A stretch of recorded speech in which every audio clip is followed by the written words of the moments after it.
Halo, Assalamualaikum warahmatullahi wabarakatuh. Mari kita belajar tentang dinamika atmosfer. Atmosfer berasal dari bahasa Yunani, yaitu atmos yang artinya uap air dan spaira yang artinya bola atau lingkaran. Nah, jadi atmosfer ini dapat diartikan sebagai lapisan udara yang melingkari bumi atau menyelubungi bumi. Apa saja komposisi di atmosfer?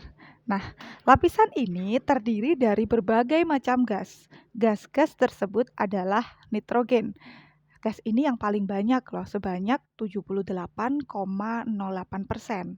Nah, selebihnya ada oksigen, argon, karbon dioksida, neon, helium, ozon, hidrogen, kripton, metana, dan xenon. Selanjutnya, sifat-sifat atmosfer. Yang pertama adalah transparan. Jadi, atmosfer ini transparan terhadap beberapa bentuk radiasi. Yang kedua, elastis dan dinamis, yaitu dapat mengembang atau mengerut. Yang ketiga, tidak berwarna, tak berbau, dan tidak bisa dirasakan kecuali bentuk angin. Dan yang terakhir, memiliki berat sehingga dapat menimbulkan tekanan. Atmosfer ini sangat penting bagi bumi dan kehidupannya. Atmosfer berfungsi mengatur proses penerimaan panas sinar matahari. Jadi, sekitar 34% panas matahari kembali dipantulkan ke angkasa oleh atmosfer, awan, dan juga permukaan bumi. Kemudian 19% diserap oleh atmosfer dan awan, selebihnya sekitar 47% sisanya mencapai permukaan bumi. Oke, selanjutnya kita lanjut ke lapisan atmosfer. Atmosfer ini terdiri dari beberapa lapisan, di antaranya ada troposfer, stratosfer, mesosfer, termosfer, dan yang paling terakhir adalah eksosfer. Baik, silahkan simak penjelasan lapisan atmosfer berikut. Yang pertama, lapisan troposfer.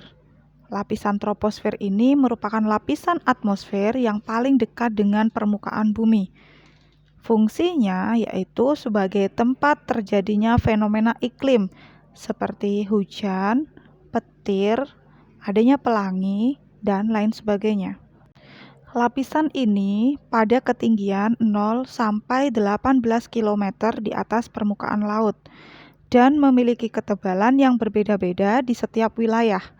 Misalkan di ekuator, sekitar 18 km di atas permukaan laut. Nah, jika di kutub, sekitar 8 km di atas permukaan laut. Pada lapisan ini pula, terjadi penurunan suhu udara sekitar 0,5 hingga 0,6 derajat Celcius ketika mengalami kenaikan setiap 100 meter. Ini yang disebut sebagai gradien termometrik.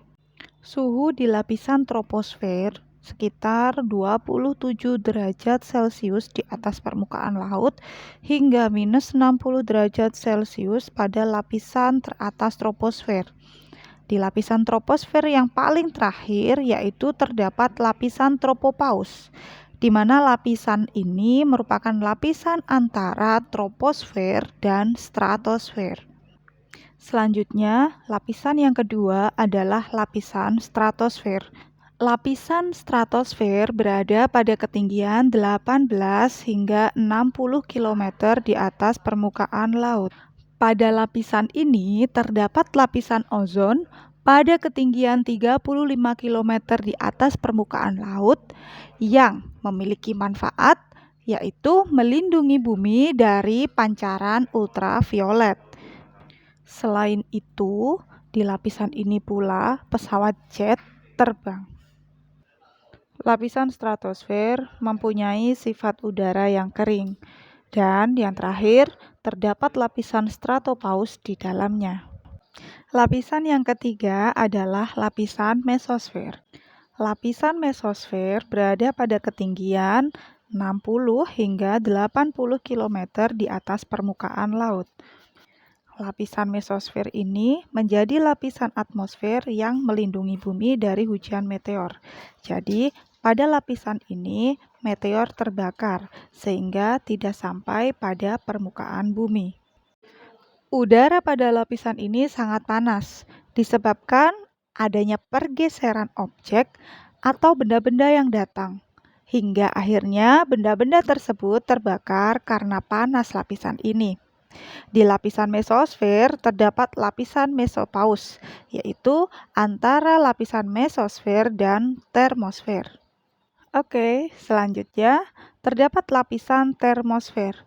Lapisan ini pada ketinggian 80 hingga 800 km di atas permukaan laut. Lapisan termosfer ini merupakan lapisan yang sangat panas hingga mencapai lebih dari 1000 derajat Celcius. Itulah sebabnya lapisan ini disebut dengan lapisan panas atau hot layer. Di lapisan termosfer ini terdapat lapisan ionosfer yang berfungsi sebagai penyebar gelombang radio dan komunikasi lainnya. Selain itu, terdapat pula kemunculan aurora, yaitu pita cahaya warna-warni yang ada di langit kutub utara dan kutub selatan. Nah, selanjutnya kita sampai pada lapisan yang paling atas atau lapisan terakhir dari atmosfer, yaitu lapisan eksosfer. Lapisan eksosfer ini berada pada ketinggian sekitar 800 hingga 1000 km di atas permukaan laut. Nah, di lapisan eksosfer ini merupakan tempat terjadinya gerakan atom-atom secara tidak beraturan. Lapisan ini sangat panas, sering disebut sebagai ruang antar planet dan geostasioner karena merupakan batas terluar atmosfer yang membentang dan menyatu dengan angkasa luar. Lapisan eksosfer ini memiliki kandungan gas-gas atmosfer yang sangat rendah. Dan yang terakhir, lapisan ini memiliki gaya gravitasi yang sangat kecil karena berada di bagian paling luar dari bumi. Nah, itu tadi beberapa lapisan yang ada di atmosfer, serta ciri dan fungsinya masing-masing lapisan atmosfer. Selanjutnya, gejala optik di atmosfer. Ada beberapa gejala optik di atmosfer. Yang pertama, fata morgana. Fata morgana adalah ilusi optik yang dihasilkan dari pembiasan cahaya melalui kepadatan yang berbeda. Selanjutnya ada aurora. Aurora ini merupakan pita cahaya warna-warni yang terdapat di langit kutub utara dan kutub selatan. Fenomena ini terjadi karena interaksi antara gelombang elektromagnetik matahari dan medan magnet bumi. Aurora di kutub utara disebut aurora borealis, sedangkan yang di selatan disebut aurora australis. Selanjutnya ada pelangi. Nah, kita sering kan melihat pelangi ya di lingkungan kita. Pelangi ini merupakan gejala optik yang terjadi akibat proses pembiasan sinar matahari oleh titik-titik air hujan, sehingga terurai menjadi berkas warna atau spektrum warna. Masih ingat kan warna-warna dari pelangi? Oke, ada merah, jingga, kuning, hijau, nila, biru, dan ungu. Selanjutnya ada halo. Pernah kalian melihat halo? Nah, apa sih sebenarnya halo ini? Halo merupakan lingkaran sinar putih yang mengelilingi bulan atau matahari. Biasanya fenomena ini terjadi akibat proses pembiasan sinar matahari atau bulan oleh kristal-kristal es yang terkondensasi dalam jenis awan-awan tinggi. Gejala optik yang terakhir adalah sandikala. Kalau orang Jawa bilang ini mego, ya. Sandikala ini merupakan cahaya berwarna merah kekuning-kuningan yang muncul ketika matahari terbit dan terbenam. Oke, itu saja yang dapat saya sampaikan. Kurang lebihnya mohon maaf. Saya akhiri. Wassalamualaikum warahmatullahi wabarakatuh. Bye bye.